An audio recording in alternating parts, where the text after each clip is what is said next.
नमस्कार दोस्तों, आप सभी का बहुत बहुत स्वागत है दोस्तों। आज की कथा बहुत ही खास और बहुत ही महत्वपूर्ण है, जो तुम्हारे जीवन के लिए अत्यंत लाभकारी है। दोस्तों, आपके जीवन से जुड़ी एक रहस्य को बताने जा रहे हैं इस कथा के माध्यम से, तो इसे एक बार पूरा जरूर देखिएगा दोस्तों। जो व्यक्ति इस कथा को पूरा एक बार सुन लेगा, उसका जीवन खुशियों से भर जाएगा। दोस्तों, एक ऐसी स्त्री के बारे में आपको बताने जा रहे हैं जिससे संबंध बनाने से शास्त्रों के अनुसार बिल्कुल भी पाप नहीं लगेगा। और कौन कौन सी स्त्री से संबंध बनाने से कौन से पाप लगता है, वह भी जानकारी देंगे। दोस्तों, आपकी शादी हो गई, क्या भविष्य में होने वाली है, और आपका भी मन यदि दूसरी स्त्री के साथ संबंध बनाने में रुचि रखते हैं तो बना सकते हैं। दोस्तों, आज की इस घोर कलयुग में शर्म आती है लोगों के पास। फालतू से फालतू वीडियो देखने का समय है, परंतु आज जो ये वीडियो आपको देवर्षि नारद और यमराज के बीच की प्रेरणात्मक कथा सुनाने जा रहे हैं। दोस्तों, पत्नी के अलावा इस एक स्त्री से संबंध रखना पाप नहीं होता है। दोस्तों, शास्त्रों के अनुसार कोई भी पुरुष पत्नी के अलावा इस एक स्त्री से शारीरिक संबंध बना सकता है। वह कौन सी स्त्री है, इस वीडियो में पूरी जानकारी हम आपको देंगे। दोस्तों, एक युग की बात है। देवर्षि नारद जी अंतरिक्ष में भ्रमण करते हुए यमलोक की ओर पहुंच जाते हैं और नारायण नारायण अपने मुख से बोलते बोलते यमलोक पहुंच जाते हैं। यमलोक की देवता यमराज जी के पास पहुंच जाते हैं। देवर्षि नारद जी उनके पास चित्रगुप्त बैठे हुए होते हैं।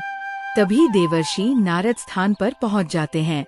देवर्षि नारद को आता देख यमराज उनका स्वागत करते हैं और उन्हें प्रणाम करते हुए कहने लगता है, देवर्षि नारद जी, आपके आगमन से यमपुरी धन्य हुई है। देवर्षि नारद कहते हैं, और न्याय के देवता यमराज, आपको प्रणाम है। यमराज कहते हैं, अवश्य ही कोई महत्वपूर्ण कारण होगा। कृपया आप हमें बताने की कृपा करें कि आप इस प्रयोजन से आज यमपुरी आए हैं। तब नारद जी कहते हैं, है धर्मराज, आप मृत्यु और न्याय के देवता है। तीनों लोकों के प्राणियों को उनके कर्मों के अनुसार दंड देने का कार्य आप करते हैं। आपके पास समस्त प्राणियों को चारों दिशाओं का लेखा जोखा रखा हुआ है। आप ही मनुष्यों को आप नरक में डालते हैं, और कौन जवान मनुष्यों को आप स्वर्ग में भेजते हैं। इसीलिए आपको मनुष्यों के सभी पाप और पुण्य कर्मों का ज्ञान है। मैं आपके पास एक विचित्र प्रश्न लेकर आया हूँ। दोस्तों, कृपया आप मेरे इस प्रश्न का उत्तर दें। फिर यमराज कहते हैं, देवर जी, आप सत्य कहते हैं। दोस्तों, हमारे पास तीनों लोगों के प्राणियों का लेखा जोखा रखा हुआ है, क्योंकि प्रभु ने हमें यही कार्य सौंपा है। दोस्तों, हम प्रभु के आदेश से ही मनुष्य के बा और उन्हें कर्मों के आधार पर उन्हें दंड देते हैं। आपके मन में जो भी प्रश्न अथवा शंका है, आप निसंकोच होकर पूछिए। हम अपने सामर्थ्य के अनुसार उनका समाधान अवश्य करने का प्रयास करेंगे। दोस्तों, तब देवर्षि कहते हैं कि यमराज, शास्त्र कहते हैं कि एक पुरुष को केवल एक ही स्त्री से विवाह करना चाहिए, एक ही स्त्री से संबंध बनाना चाहिए। किंतु मैंने ये भी देखा है कि कुछ मनुष्य अनेक विवाह करते हैं, अनेक स्त्रियों से संबंध रखते हैं। क्या ये पाप नहीं है? क्या ऐसे मनुष्यों को नरक में डाला जाता है? इस पर शास्त्र क्या कहते हैं?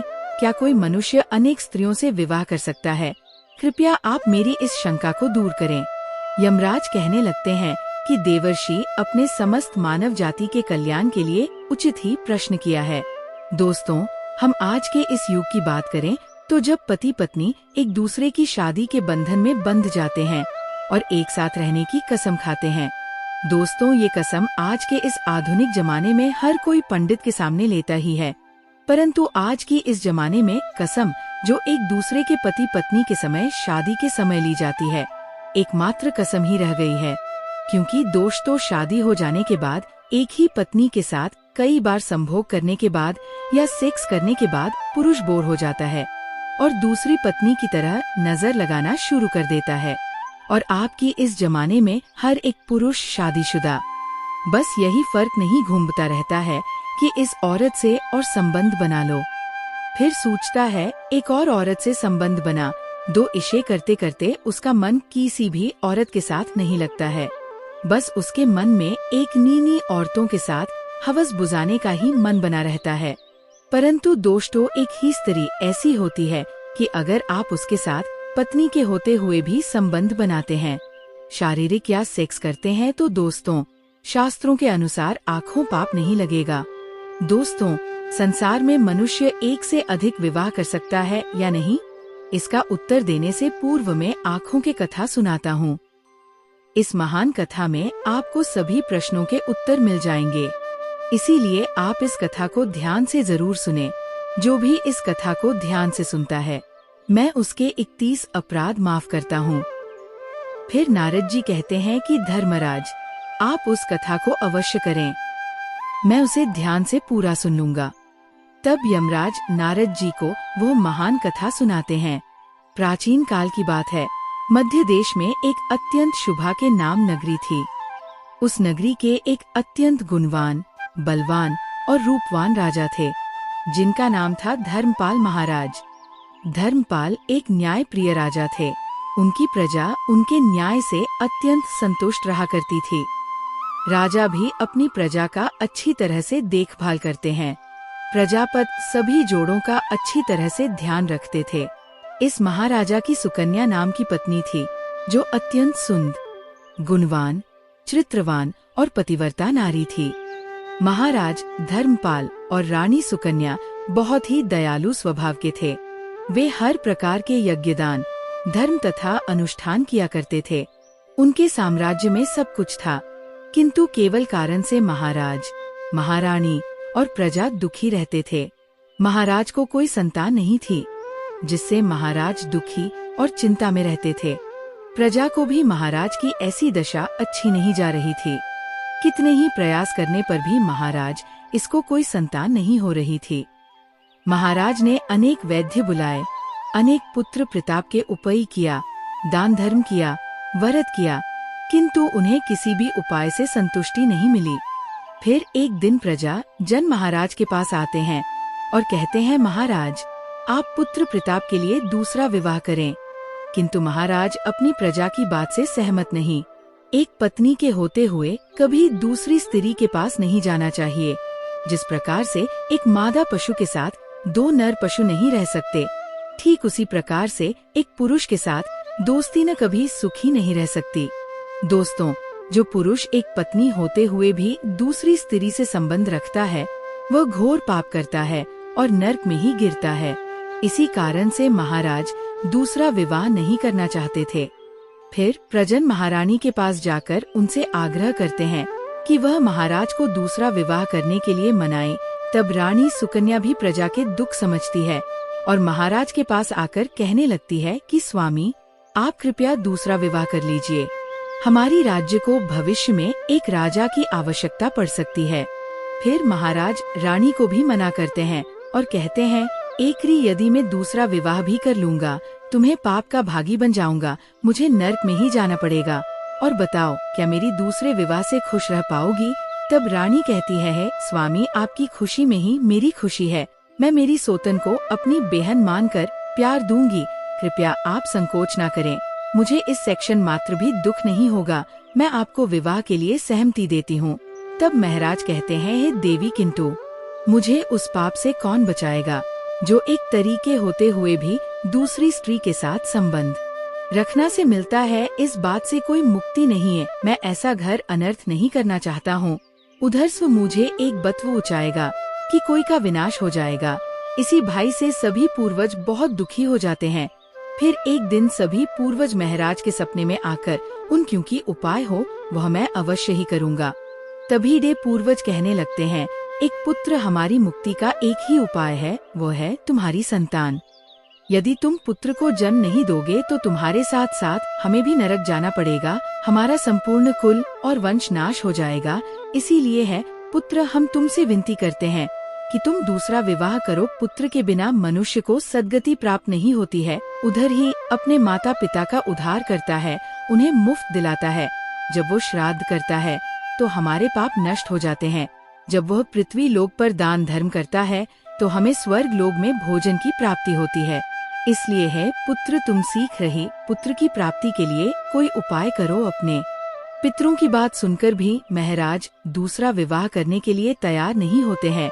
फिर सभी मित्रगण दुखी होकर यमराज के पास जाते हैं और उनसे विनती करते हुए कहते हैं, धर्मराज, कृपया हमारी कुल की रक्षा कीजिए। हमारी पुत्र की कोई संतान नहीं है और संतान के बिना हमारा कोई नष्ट हो जाएगा।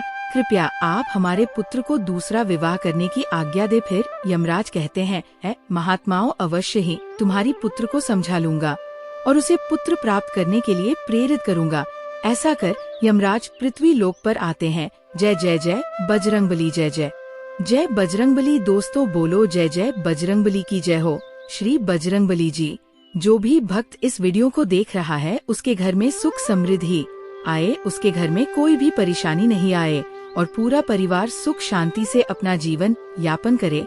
दोस्तों, अगर तुम में से कोई जय जय बजरंगबली जी को मानता है तो अगर सच में ही भक्त है, आप इस वीडियो को लाइक कर नीचे कमेंट बॉक्स में एक बार जय जय बजरंगबली लिख देना। बजरंगबली जी।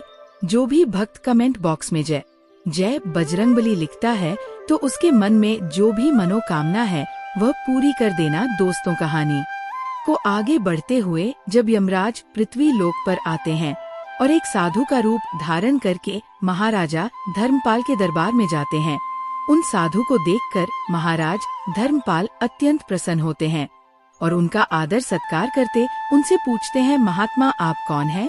किस प्रयोजन से आप हमारी इस राज्य में पधारे हैं? आपके मुख्य मंडल का तेज देखकर ये प्रतीत होता है कि आप अवश्य ही कोई बड़ी तपस्वी है। तब वो साधु उस राजा से कहते हैं, ये साक्षात यमराज हो। तुम्हारे पूर्वजों के द्वारा प्रार्थना करने पर ही मैं स्वयं तुमसे मिलने के लिए आया हूँ। वह साधु महाराज से कहते हैं, ये बात तुमने अपने पूर्वजों को विश कर दिया है, जिससे तुम्हारा सारा साम्राज्य नष्ट हो जाएगा। पुत्र के बिना तुम्हारी दुर्गति हो जाएगी, तुम्हें कभी मोक्ष की प्राप्ति नहीं होगी। शास्त्र कहते है कि मनुष्य को मोक्ष प्राप्ति के लिए पुत्र को जन्म अवश्य देना चाहिए। फिर महाराज कहते हैं कि धर्मराज में जबलपुर दूसरा विवाह करके पाप का भागीदार नहीं बनना चाहता। इससे अच्छा है कि मैं खुद रही होकर जीवन व्यतीत करूं। यमराज कहते हैं, यह बस तुम्हारी न्यायश्री आचरण से और अपनी पत्नी के प्रति एक निष्ठा को देखकर मैं अत्यंत प्रसन्न हूँ। किंतु है धर्मपाल, एक मनुष्य दूसरा विवाह अवश्य कर सकता है, इसमें कोई पाप नहीं है। यदि किसी पुरुष की पत्नी उसके दूसरे विवाह के लिए सहमति देती है तो वह पुरुष दूसरा विवाह निश्चित ही कर सकता है, इसमें कोई बात नहीं है। दोस्तों, शास्त्र कह रहे हैं कि यदि एक पत्नी से पुत्र की प्राप्ति नहीं होती है और उसकी पत्नी उसे दूसरा विवाह करने की अनुमति देती है तो उसे दूसरा विवाह करने में संकोच नहीं करना चाहिए। साथ साथ यमराज के द्वारा ऐसे वचन सुनकर महराज अति प्रसन्न हो जाते हैं और यमराज को धन्यवाद देते हैं। फिर यमराज उस स्थान से अंतर्ध्यान हो जाते हैं। महराज धर्मपाल अपनी पत्नी सुकन्या के पास जाते हैं और उससे दूसरा विवाह करने की अनुमति मांगते हैं तो महारानी सुकन्या उन्हें दूसरा विवाह करने की अनुमति दे देती है। तब महराज दूसरी स्त्री से विवाह कर लेते हैं, जिससे सुंदर पुत्र रतन की प्रताप होती है और उधर स्वर्ग लोक में सभी पूर्वज भी आनंदित हो जाते हैं। दोस्तों, शास्त्रों पुराणों में बताया गया है कि मनुष्य धरती पर रहकर जो भी अच्छे या बुरे कर्म करते हैं उन सभी कर्मों का लेखा जोखा मृत्यु के बाद होता है और उसके अनुसार सजा और पुनर्जन्म मिलता है। ईश्वर की दृष्टि में जो अच्छे काम जानी आपके काम होते हैं उसे पुण्य कहा जाता है और जो बुरे कर्म होते हैं उन्हें पाप कहा जाता है। पुराणों में कई अच्छे और बुरे कार्यों के बारे में बताया गया। गरुड़ पुराण और कठोपनिषद में ये भी बताया गया है कि मनुष्य को अपने पाप कर्मों के कारण मृत्यु के बाद अलग अलग तरह के पापों के लिए कौन कौन सी अलग सजाएं दी जाती है। गरुड़ पुराण में उल्लेख मिलता है कि मनुष्य धरती पर जो कुछ भी पाप करता है उन सभी पापों की अलग अलग सजा बारी बारी से मिलती है। जुर्म की न्याय में किसी भी बात की सजा से बचा नहीं जा सकता है। दोस्तों, गरुड़ पुराण में बताया गया है कि पर स्त्री पुरुष संबंध रखने वाले को लोहे के गर्म सलाखों को आलिंगन करवाया जाता है। जो पुरुष अपने गोत्र की स्त्री से संबंध बनाता है उसे नरक की यातना, भूख, लकड़ बग्घा अथवा शादी के रूप में जन्म लेना पड़ता है। दोस्तों, कुमारी अथवा अल्पायु कन्या से संबंध बनाने वाले को नरक की घोर यातना सहने के बाद अजगर योनि में आकर जन्म लेना पड़ता है। जो व्यक्ति काम भावना से पीड़ित होकर गुरु की पत्नी का मानधन करता है, ऐसा व्यक्ति वर्षों तक नर्क की यातना सहने के बाद गिरगिट की योनि में जन्म लेता है। दोस्तों, मित्र के साथ विश्वासघात करके उसके पत्नी से संबंध मदद बनाने वाले को यमराज कथा की योनि में जन्म देते हैं। लेकिन व्यभिचार और धोखा देने से भी बड़ा एक पाप है, जिसकी सजा कठोर है। महाभारत के समय एक व्यक्ति ने ऐसा पाप किया था, लेकिन आजकल बहुत से लोग ऐसे बात करने लगे हैं। जानिए वह पाप क्या है और इसकी सजा क्या है। भगवान श्री कृष्ण ने दृष्टि में जो सबसे बड़ा पाप है वह है भ्रूण हत्या। महाभारत युद्ध समाप्त होने के बाद जब द्रोणाचार्य के पुत्र अश्वत्थामा ने उत्तरा के गर्भ में पल रहे बालक परीक्षित पर ब्रह्मास्त्र का प्रयोग करके उसकी हत्या कर दी, तब भगवान श्री कृष्ण सबसे अधिक क्रोधित हुए थे। दोस्तों, श्री कृष्ण ने उस समय ही ये घोषणा कर दी थी कि अश्वत्थामा का पाप सबसे बड़ा पाप है, क्योंकि उसने एक आदमी बालक की हत्या की थी। श्री कृष्ण ने इस पाप की सजा स्वयं अश्वत्थामा को दी थी। दोस्त, तो श्री कृष्ण ने अश्वत्थामा के सिर पर लगा चिंतामणि रत्न छीन लिया और शाप दिया कि तुमने जन्म तो देखा है, लेकिन मृत्यु को नहीं देख पाओगे। यानी जब तक सृष्टि रहेगी तुम धरती पर जीवित रहोगे और कष्ट प्राप्त करोगे। दोस्तों, उनकी हत्या करने वाले के लिए सबसे कठोर सजा निर्धारित है और ऐसे व्यक्ति को कई लोगों तक इस सजा का दंड भुगतना पड़ता है। गरुड़ पुराण में बताया गया है कि अपने गोत्र की महिला के साथ यौन संबंध बनाने वाला पुरुष अगले जन्म में लकड़ बग्घा बनता है। साथ ही कहा जाता है कि अपने गोत्र की लड़की से विवाह करने पर होने वाली संतान आमतौर पर मानसिक रूप से कमजोर, विकलांग या पूरी तरह सक्षम हो सकती है। गरुड़ पुराण को सनातन धर्म में महपुराण की संज्ञा दी गई है। इसके जरिए लोगों को बुरे कर्मों को छोड़कर बेहतर जीवन बनाने के लिए धर्म के मार्ग पर चलने का संदेश दिया गया है। गरुड़ पुराण में सही और गलत कर्मों की व्याख्या भी की गई है और उनके आधार पर ये बताया गया है कि किस बात के लिए व्यक्ति को मृत्यु के बाद कौन सी सजा मिलती है। गरुड़ पुराण में मृत्यु के बाद कर्मों के आधार पर स्वर्ग और नर्क मिलने की बात कही गई है। दोस्तों, एक बार अर्जुन ने भगवान से पूछा, मनुष्य न चाहते हुए भी क्यों पाप करता है और पाप का फल भोगने के लिए लड़कों में जेल में 84 लाख योनियों में जाता है। भगवान ने उत्तर दिया, कामना मनुष्य से काम कराती है और कामना से उत्पन्न होने वाला क्रोध और लोभ यही मनुष्य को पाप में लगाते हैं और पाप से दुखी होता है, दुर्गति में जाता है। दोस्तों, मनुष्य के मन में, इंद्रियों में, बुद्धि में, हमें और विश्व में कामना का वास होता है। कामना ही मनुष्य की बारी है पतन का कारण है। जौन रूपी तलवार से इसका भी दान करना चाहिए। मनुष्य के कर्म बंधन का कारण बनते हैं, लेकिन वही कर्म दूसरों के हित के लिए किए जाते हैं तो मुक्त करने वाले बन जाते हैं। अपने लिए करे वहाँ से करे, कामना से करें तो वही कर्म बंधन है, आफत है, खूब है। और दूसरों के लिए करें, प्रेम से करें तो वही कर्म मुक्ति का, आनंद का, योग का कारण बनता। दूसरों के लिए कर्म करना ही यज्ञ है। गीता में अनेक प्रकार के यज्ञ बताए गए हैं। दूसरों के कितने समय, संपत्ति, साधन लगाना द्रव्य जगह है। परमात्मा की प्राप्ति के उद्देश्य से योग करना योग यज्ञ है। इंद्रियों का संयम करना संगम यज्ञ है। भगवान के शरण होना भक्ति यज्ञ है। शरीर से हसन हो जाना, अपने आप को जानना ज्ञान यज्ञ है, जो सारे यज्ञों में सर्वश्रेष्ठ है। दोस्तों, क्योंकि इससे सब कर सकते हैं और इसमें कोई खर्चा भी नहीं। जहाँ मुक्ति का सीधा मार्ग है, सत्संग से जो विवेक प्राप्त होता है, वह विवेक ही इस यज्ञ की सामग्री है। श्रद्धा, उत्कर्ष, अभिलाषा, इंद्रिय संयम इस यज्ञ के उपकरण है। हमें ज्ञान ज्योति नहीं, अपनी कामनाओं की आहुति डालकर जीवन मुक्ति का फल प्राप्त करना है। तो दोस्तों, आज के लिए बस इतना ही। हमें कमेंट करके अवश्य बताइएगा वीडियो में दी गई जानकारी आपको कैसा लगा। दोस्तों, एक लाइक जरूर कीजिएगा और चैनल को सब्सक्राइब कर लीजिए, ताकि हमारे इसी प्रकार नॉलेज वीडियो सबसे पहले आपको मिल सके और उसके उत्तम सुखों का लाभ ले।